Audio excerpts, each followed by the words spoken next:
So I'm here with Clay Dreslough, who created Season Ticket Baseball and Season Ticket Football and the football and baseball mogul games, correct? Yes. Yes, all those games there. And we're out here at Plaay.con 2025 in Denver. And are you having fun out here? Yeah, I'm having a ton of fun. It is Friday morning, and I'm already losing my voice. I think we all are. Yeah. You think it's the elevation? Everyone says it's the I elevation. think the elevation doesn't. Yeah, it's very scratchy and dry. Those of us from humid New England, where I did grow up, but I don't live anymore, definitely not used to the dry air. It's 90 out today, and it's a very dry 90. It's weird, Yeah. but it's still hot, but not Right. New England hot, yeah. But the altitude, I think, sucks the moisture out even more than just sort of a desert. I didn't even think about that. So with no moisture, yeah, that's why you're drying out more. Yeah, there's sort And of that's just- is that why I've had like 15 glasses of water this morning? Yes, absolutely. Yeah, like if I think people say that you don't suffocate in space, like your eyeballs boil or something. It's because there's no air. Like there's a little bit less air here, and so Yeah. it's sort of like being in space. You're just desiccating. I guess so. Yeah, I've seen a lot of space shots here this weekend. Yeah, I'm only kidding. that's cool. So anyway, so tell us what's going on with your games. And now I noticed the newest thing was Season Ticket Football. What did you release? A single role play thing, or what is that? Yeah, I think as you showed on the channel, especially during the beta, season ticket football is all the stats are on one team card. You pick an offensive play, you pick a defensive play. So it's familiar to people who maybe grew up playing head-to-head games, something like a pay dirt or something, or even strat, because you can get an offensive play and a defensive play. And then you roll on the offensive play card, and sometimes it'll tell you to check the defensive play card, and so you're getting a result on each card. So the short run, 37, will say check the running back, check the rating. Or it might say check the defense, and then the defense is going to sort of automatically know which number was redirected from. You can use the same number. It's pretty convenient, but you do have to. If you're playing solo, you basically want to roll for the play, roll for the offensive play, roll for the defensive play. A couple of adjustments one adjustment from the team card for sort of their run tendencies or run pass tendencies. I think it's a very smooth system. You played it, you liked it a lot, and it worked well. But I sort of had a vision of what if you could, and so you're doing a roll for the plays and then a roll for the result. What if you sort of could combine those? Like if you took all of the short runs and long runs and put them on a card, and so I've put them on one double-sided card, 8.5 by 11. I have some laminated versions here. And the low rolls are runs, and the high rolls are passes, and sort of in between is a mix. And so now you just roll, and you're adding numbers if it's like a 3rd and 10. You're subtracting numbers if it's 4th and 1, or you're running out the clock. So you're trying to get more runs or more passes where they should be. Yeah. So it sort of automatically does the math for you. The same adjustments you would have for the play call. But now it doesn't even tell you, oh, you called a draw play or, oh, you called a blitz. It just sort of jumps to the result. And so you might get a sack or you might get a 7-yard run or whatever.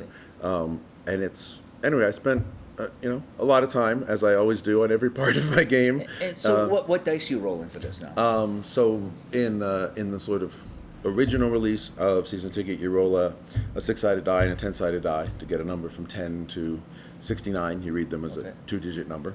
And then you use the blue die to compare to the rating. So it's a red and a white 10 to 69. And one of them die. would give you the defense too, right? Oh, yeah. I mean, you could roll. Yeah, that was sort of so I'm talking about the roll for the result. But yeah, before that, you would roll the dice to get a play call. But so each play card was only about the size of a quarter sheet of paper. Yeah. And had the numbers from 10 to 69 on it. This new table, instead of rolling one 6-sided die, you're rolling 2. So you get a number from 2 to 12 instead of from 1 to 6. I see. And that's still your tens digit. So you're getting a number from 20 to 129 because you're still using that 10-sider to do the 0 to 9. So there's a lot more options because obviously I'm trying to sort of squeeze 7 different offensive plays onto one chart. But the sort of bell curve of the 2d6 really works well. Like with if it's a 3rd and 10 play, you really are going to sort of more often throw a pass that really wants to get the first down. If it's a short yardage, you're going to really sort of be in that part of the card. So it's just one more die, but added to what you've already got. So you're gonna have from 20 to what's the top number? 120. It's 20 to 129. Okay. So 2 to 12 So is it's sort of 109 plays, 109 results. Is that what it is? 108, something like that. Let's see, 0 to 9 Oh, it's times 11 possible first digits is 110 different results. Okay. There are a couple results like 74 and 75 are both sort of I a see. short pass by the Okay. quarterback for 6 yards. Like some of the more common results have a couple of numbers instead of just one. Okay. But as I mentioned, if you're a run-heavy team, you're going to subtract 10 from I your see, roll. yeah. So you could roll a 25, and that gets knocked down to a 15. So you sort of are going off the chart in some situations. Okay. So the full chart goes from 0 or even below 0 if you rolled that for some reason. You just used the 0 up to 184. And then above that you just What you combine, so you condensed all the different results into that one sheet. Yeah. There, double-sided sheet there. So I guess what I'm getting at is how many different outcomes did you have, and how many outcomes are on that sheet? Like, how many did you have to cut out? so some of the results in the previous play cards would say like he rushes for 3 plus the blue die. So in a way that's like 5 different results. He might rush This for is 3 true, or yeah. 4 or 5 Yeah. or 6 or 7. And so I still have some of those. I still have all the possible things that can happen in a football game. You're still rolling, if you're doing sort of the advanced rules, you still have the yellow die, which is penalties and Okay. fumbles. Yeah.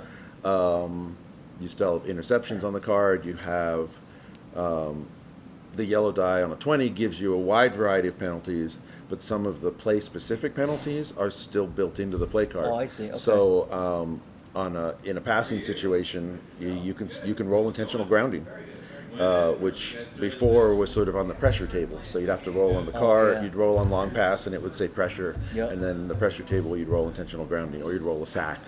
A lot of stuff on the pressure table was bad for the offense. And now you just roll them directly. It's like, 123, looks like I got sacked. So, on that, you're still checking the blue die against the player, right? Yes. Okay, so let's start with the old way. So the old way was you roll your dice, you get an offensive play. Yeah. You roll dice, you get a defensive play. So now you're starting with the offensive play, and if you need to, you go to the defensive card. Right? Yeah. That's kind of the old way of doing it. Yeah. Right? Now the new way, so Yeah. you're rolling dice and you're going to this chart now, and so what's like an average result on that chart going to look like? So compared to like just looking at offense card, what's that going to? Yeah. What's that going to say? Like sort of on the low side of things, if you're rolling in the 50s and 60s, it's probably a rushing play, and those results are sort of stolen from the inside rush So and so outside it's going to rush plays. say. So it's going to say check the running back 1 rush rating. Okay. And if the die is lower than his rating, you get a 7-yard rush. If it's higher than his rating, Okay, you so get it still a has 2-yard rush. It still has the good and bad. Yep. Result. Yeah. Okay, compared to the blue die. Yeah. Okay, so that's all built in. So that's gonna. Yeah. So you don't know what play was called or what defense was called. I should just go grab it. Yeah. No, that's okay. But I mean, it's it's kind of built in. Yeah. And now that must make it faster because you're not Yeah. looking at 2 different cards. You're getting that result right away. Yeah. I think from a solo viewpoint, I think you lose a little bit of detail. You don't know, oh, they called a draw play and they called a blitz, and like we were playing head-to-head yesterday, and I called a draw play, the other guy called a blitz. The wrong defensive choice Right. for that situation, and I busted it for like 18 yards. So you don't have sort of that level of narrative detail, but you'll still get a situation where like you might get a run for 18 yards, because it says, well, there's based on the play calling tables that I had already made, there's a 10% chance they're going to blitz when you call a draw, roughly. And so 10% of the draw play results I sort of made to like fit in with that defense and be. Oh, I see. So so you're not going to know what play was called or what defense was called, but Yeah. you'll get a result, and then from there, you can put in your own narrative. Right. So The defense making a bad choice is now like built into the randomness of the cards, which for solo play is sort of good if you don't want a lot of detail. So that must speed up the game. How much do you think it speeds it up? Boy, we don't have good data yet. So I put it on the Facebook group like a week ago, and a ton of people are like, I love this. This is faster. I'm A using it couple for all people my told sims. me about it, and I was like, Jesus, I didn't pick up on that. What's going on? It's like, yeah, it's this way to do it. I mean, people ask how long a game of season ticket football takes, and and I usually get it in under 90 minutes, which I think. So this is the old version before. It's one of the quicker ones Yeah. for full play football. And that was a huge part of the design for me, right? I mean, when I was a kid, like Strat was out there, Appa was out there. It's just those are cool games, and it's weird from a design perspective because sometimes sort of moving cards around and figuring out who's in the lineup, moving injuries or second strings and That's stuff, part like of the fun. that can be fun, Yeah, right? yeah. You don't always want to just spend 12 minutes and get a score, right? You want some of the fun, you want some of the interaction. But that having been said, I think sometimes I play those games and I get frustrated, and I sort of want to do that. So I do like the fun of that sometimes, but I think there are people that want something more streamlined. Yeah. And I think that's something I'm good at. I think a skill that I sort of brought to the hobby a few years ago is just looking and going, hey, like, why are you re-rolling this? Why are you putting this card over here? Why do you have to like check off this box? Why do you have to check this chart? Like, can't we put the chart on the player card? Just a lot of, and it's like hundreds of decisions of like, could this be simpler? Like, what, why is there an interception chart? What if you just hadn't, Anyway, I won't. It's hard to think of examples all the time. That's the process to get there. And so by building a game that people generally thought was realistic and fun, and could be played in under like an hour and a half on football, I thought that was really an achievement. There's a guy named Rodney Miller in the Facebook group who has played hundreds of games of season ticket football. He plays a lot solo, keeps stats.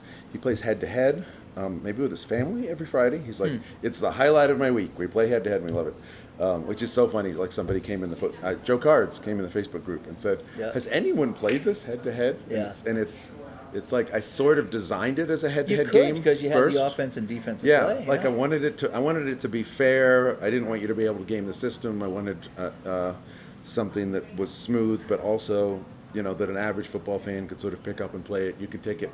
I take it to my dad's, and he doesn't know how games work per se, but he'll be like, "Oh, it's 3rd and 10. I'm going to call a blitz," right? Like if you build the realism into the game, then sort of a more casual fan can play the game even before learning the rules of the game, just by making smart decisions for the sport. And that's certainly something I like doing. I want to make sure that works for both baseball and football.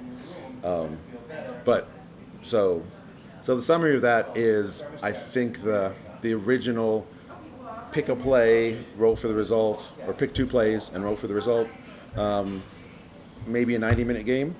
I think the singles chart will probably get that under 60, which I think is pretty freaking amazing. Because you're talking, 120 plays a game or something like that, right? Yeah, like about 100. And so whatever you're doing, multiply that by 120.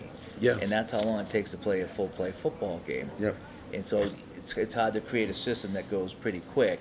I find that Appa football, which I really like, that takes me a long time. Yeah. I'm up way over 2 hours. Yeah.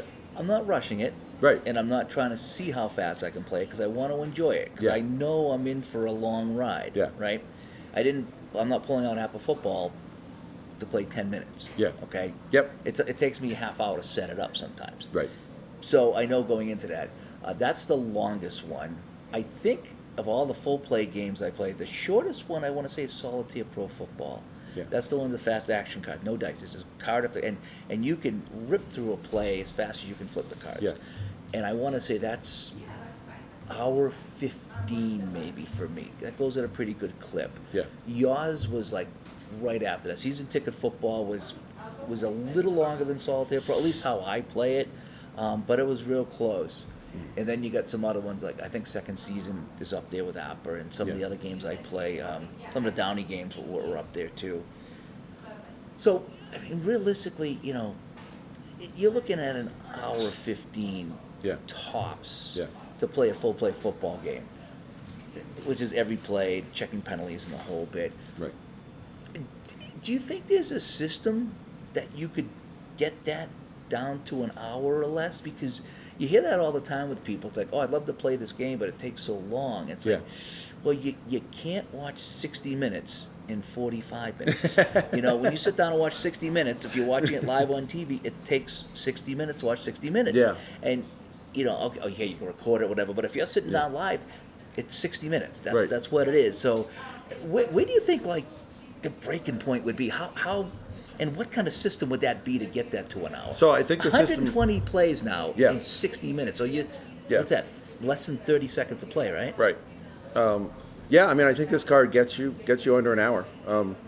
Yeah, I'm going to play with James Hart later. We're not going to use that system. Anyway, I haven't. It's funny. I play more slowly than a lot of the people in the Facebook groups. Like someone will say, "How long does it take to play this game?" They especially ask about baseball. Yeah. And someone will say, like, "I've gotten it down to 12 minutes," right? And Yeah. like they're sort of really proud of it, and they rush through and they have all the stats and everything. And I will say, for baseball, I might spend 30 to 45 minutes, which is not a lot for a baseball game, yeah. but it's still longer than some of my I'm a slow fans player play. myself. And, Yeah. Don't ask ST how long it takes to play a game because he's got a long answer, but it's a good one. It's a good answer, and I love talking to him about that. But yeah, I mean, how many distractions do you have? I always have something happening. Yeah. I'm either watching a YouTube video while I play, or I'm listening to something, or I'm go up to get a drink. I check on the dog. I mean, so for me, I mean, I never just sit there and play. Yeah. I have something going on, and if I'm streaming, then I'm interacting, and that takes even longer. Right. So I take my time with it, and once in a while when I play by myself, I get into it. I talk to myself when I Yeah. play. It's like, oh, he's coming up to bat now. He's 0 for 3, and this is a big situation for him to turn it around for this team. Whereas if you just roll dice and get a result, you're done like that. But Yeah. I try to enjoy this. Yeah. And so, how long does it take to play that game? Me? Yeah. Enjoying it and, Right. and talking about the guy coming up and broadcasting in my head what's happening on the play and then reviewing that play. Yeah. It's like, Yep. it's an error by the shortstop. It's like, that's his second error today, and you got to be wondering if the coach is going to take him out. That's all that time talking is not rolling dice. Right. And Yep. so, for me, Yeah. it takes a long time. Yeah, my problem is I can't turn off the designer, right? Yeah. So we were replaying the 2007 Super Bowl yesterday. So the team card for the 07 Patriots, team card for the 07 Giants. In season ticket football, I include the top 4 wide receivers by receptions. And we're getting old, so I like using a large font. I want it to be accessible to people, but that sometimes means that some players get left off. David Tyree is not on the season ticket football card for 2007 because he had 4 receptions that year. And so, like, as I play the game, I notice this, and I'm sort of writing it down. I'm pulling up my phone, I'm checking the stats. I'm like, why is he missing? And so now I have to make a note, like, okay, when I get home, I'm going to fix this card. Yeah. Like, he's got to be on there because he should be the 4th wide receiver. You should be able to have this incredible event that we all remember as Patriots fans.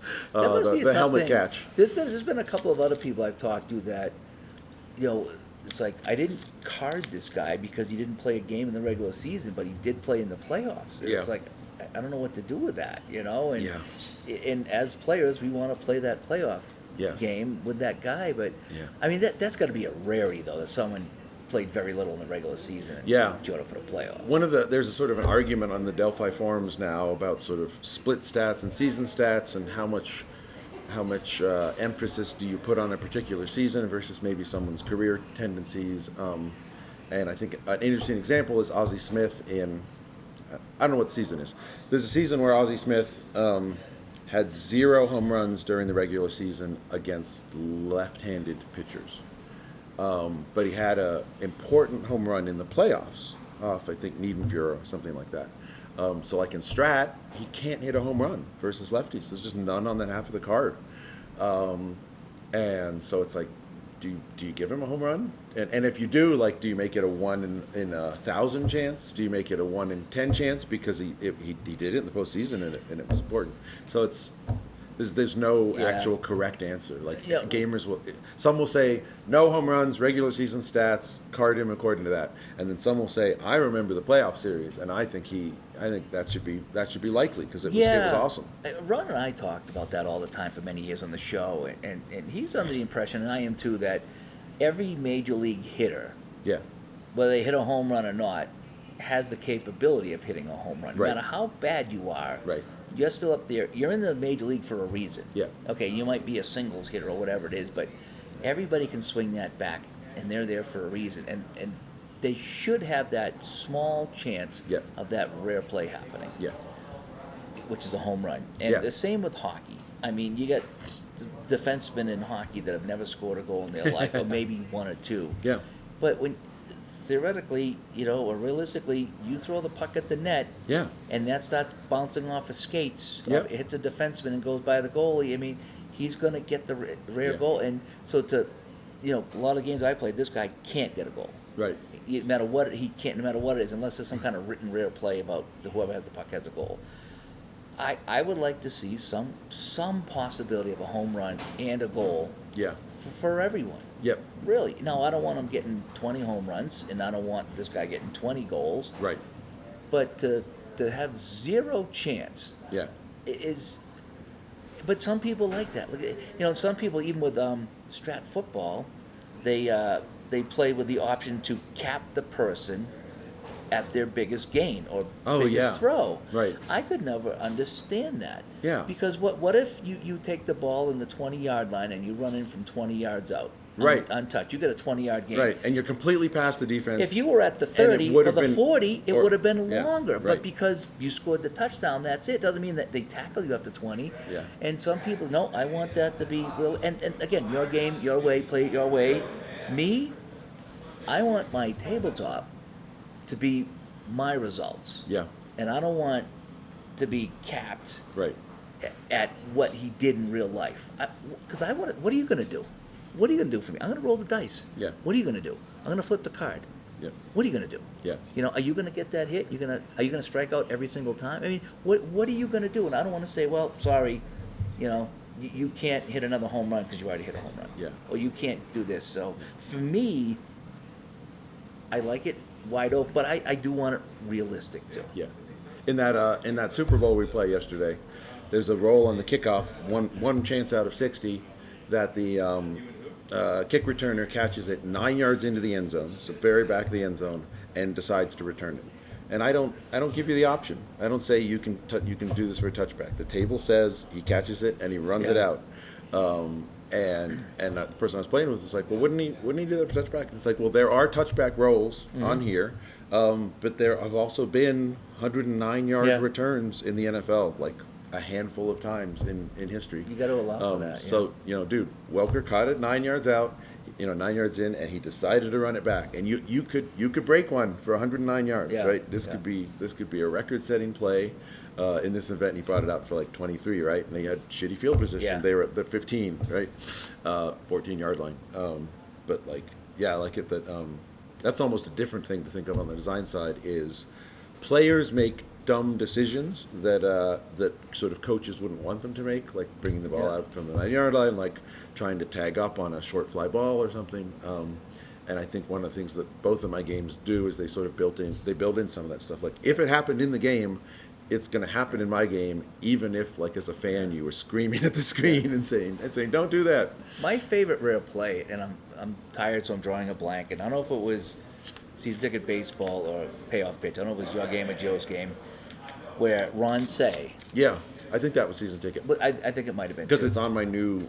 I've taken the 8 pages of rare plays and sort of boiled down to a double-sided card. Oh, no, okay. That I use now, and I was showing it to Kurt because I want him to use it. Ron Say, whatever game I was playing, he was with the Dodgers, and he hit a ball, and it was a rare play. And so I checked the rare play, and it says it's a triple because the outfielder crashed into the wall and was hurt. Yeah. And the other fielder come over to get the ball. Yeah. So it's a triple, but you have the option of trying for home. Right. I'm going to try. Right. I mean, this is Ron Say. And so you've got like the left fielder throwing from center field or something. Yeah, so he's going to go all the way over and get it. So I said, you know something? Why am I going to hold up at third? Yeah. This is going to be an epic inside the park home run. I have to try it. I have to just forget the score, forget the inning. I'm sending him. Yeah. I'm not even thinking about it. And I rolled the dice, and he scored. He got an inside the park home run. Yeah. Now, he's not carded for that. Right? And so many people, that would never happen. I says, but if the fielder crashed into the wall and couldn't get the ball, I could get out inside the park Yeah, home run. I think someone looked it up and say had one. Oh, really? I think you're right. We should double check it. But yeah, it's amazing. But that was one of my favorite rare plays because it allowed something to happen which probably never would except for a rare play, and that's what makes it fun is stuff like that. So on YouTube, the channel's called Baseball Demos. I think the guy is named Dave. It's Yep. sort of funny how anonymous these people become if I don't get to meet them face to face. But he is doing here's a plug. He is replaying season ticket. He's doing a bunch. He's doing strat. He's doing season ticket. I think he's doing. I won't even. Inside pitch, I think. Too. I think inside pitch. Yeah. I thought it was inside pitch. I didn't want to get it wrong. He just retired, so he's playing a ton of games. Oh, nice. He is playing season ticket every Saturday, noon Eastern, NBC Game of the Week. Nice. And I try to log in because like he's still learning the rules, and so he will type in the chat if he's confused, and if I'm there, it helps. Luckily, there's other people that are sometimes there in the chat. But he had a rare play a couple weeks ago on the season ticket tables, and it was like let's see, top of the ninth.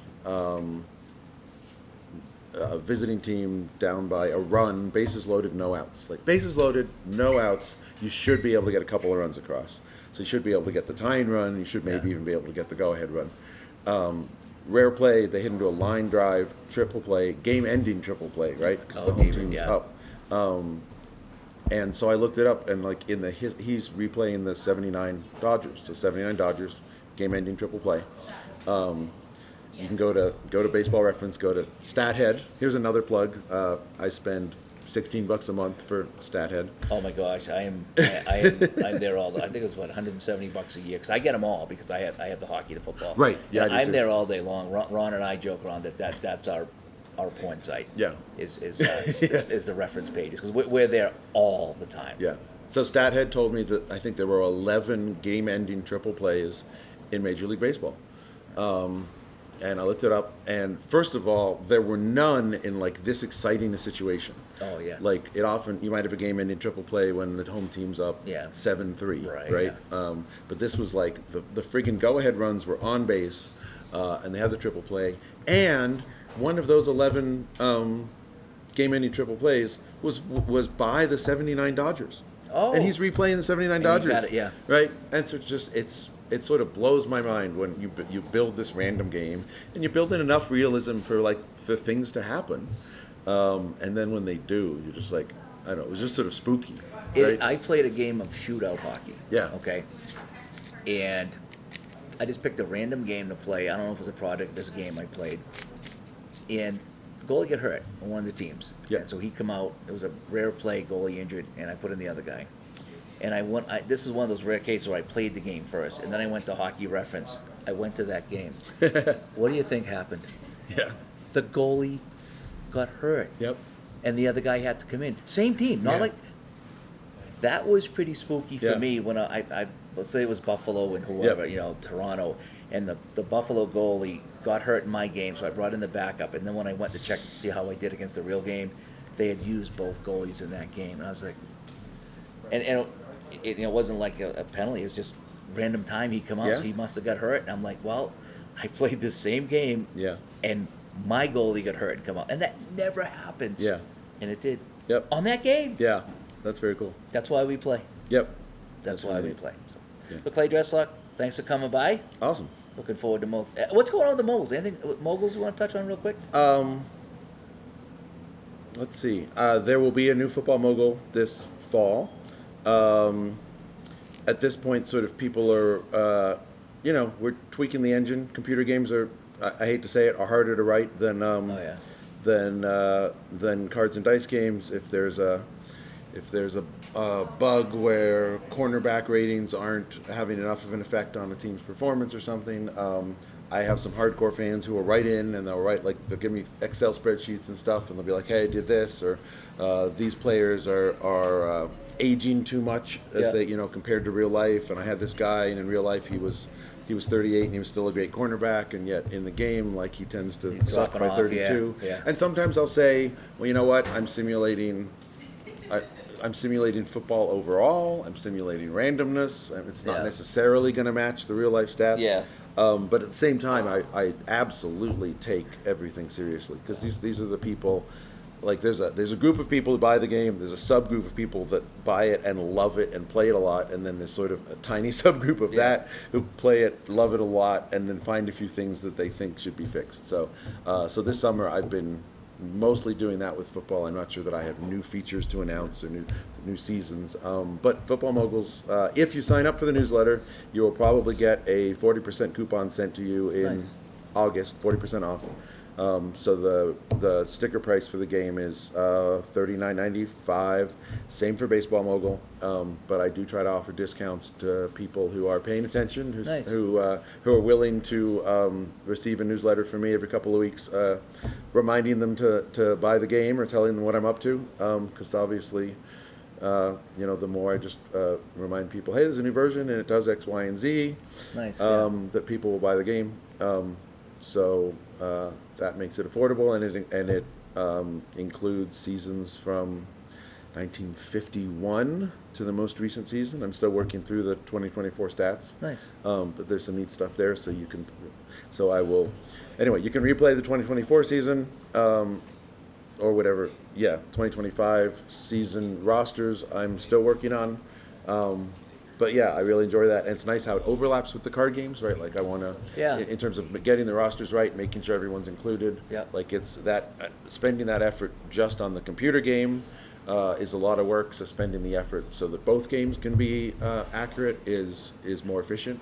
So that's been working out well. All right, go back and join the convention. Thanks a lot. Thanks for coming by. Bye bye.